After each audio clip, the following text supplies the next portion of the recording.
How's everybody doing today? Good.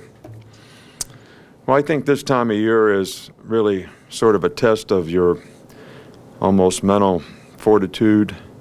I think everybody's probably pretty tired of practicing after playing this many games, and probably don't always feel great, when you've played in this many games and practiced this many days. But I think what's important for players to stay focused on is what they want and making the choices they need to make so that they can respond the right way when the time comes to be able to compete the way they want. Because really, the whole season is all about how you finish. And the players have been good this week. We certainly have a lot of respect for the team that we're playing. They have great players, some great skilled players on offense that can make explosive plays, and their defense has been, one of the top defenses in the country all year long.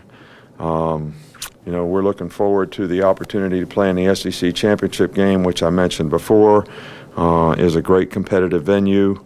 And, we're going to have some coaches, Coach Stallings, Coach Spurrier, some of our guys that have been MVPs in this game before. Antonio Langham was at practice today, Derrick Henry, Greg McElroy, Blake. I hope I'm not leaving anybody out, but always nice to see those guys get recognized as well. From an injury standpoint, Marlon was able to practice today, so he did pretty well. And so I think we're moving forward with just about everybody sort of getting ready to play the game. Start on the left side of the Rainer. Going into each week, how much do you formulate contingency plans in the event of a sudden loss of a player due to injury or some other circumstance? Well, I think every week we do that very thoroughly at every position. If something happens to the right tackle, who are we going to put in? If something happens to the right guard, if the right guard has to move the right tackle, who's going to go in at right guard? I mean, we do that at every position. We do it, for every position on defense, every position on offense, special teams positions.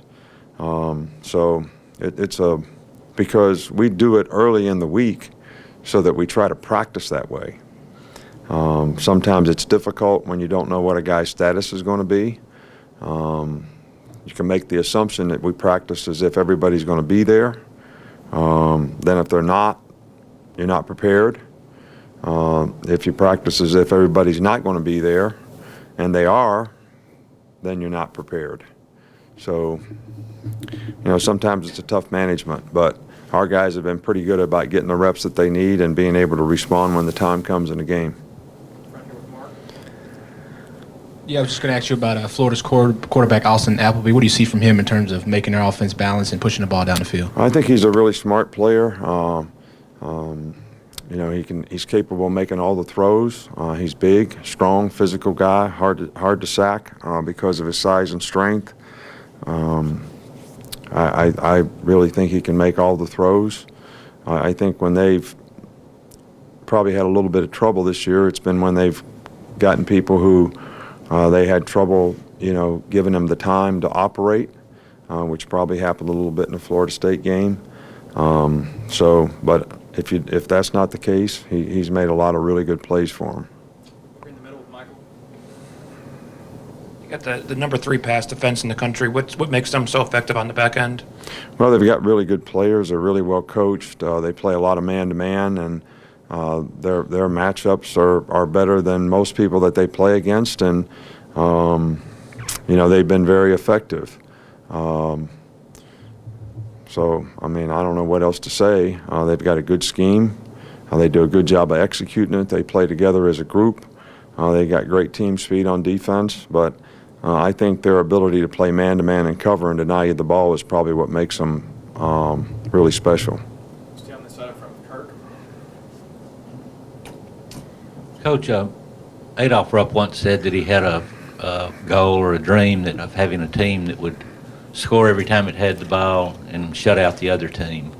I know that you're a process person, want everybody to play the best they can. Is there any kind of fantasy that's analogous to what Rupp had for football?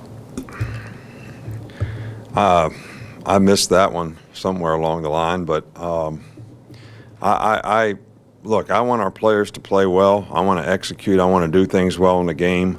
I want to do the things that help you play winning football, whether it's take care of the ball, don't turn it over, get turnovers, make explosive plays, don't give up explosive plays, stop the run, get off the field on third down, be good on third down on offense. I mean, there's a myriad of things that are really, really important to being able to score on offense or keep the other team from scoring on defense. And I guess I focus and worry more about those things, how we do those things, how prepared the players are to do them, more than I really think about we want this result, and try to play every play in the game so that you don't really look at the scoreboard during the game or think about it that much even before the game, but you do think about the things that you need to do to be able to play the game effectively and finish the game and play 60 minutes effectively in the game. Unless there are any more, we'll wrap up here with Alex.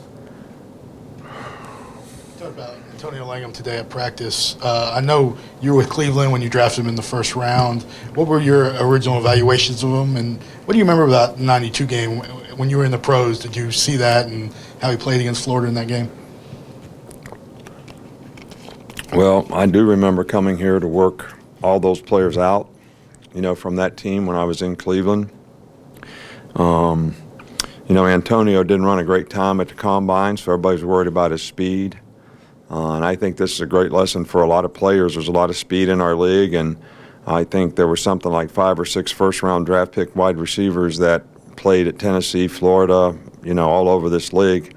And what convinced us that he could run fast enough was he covered all those guys, and those are all the same guys that he was going to have to cover, in the NFL because they were all first-round picks. And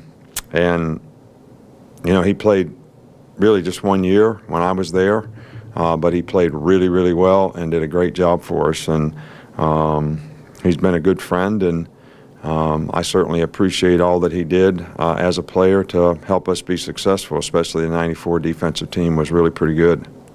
Okay, Coach, so wrap us up. All right, thank you.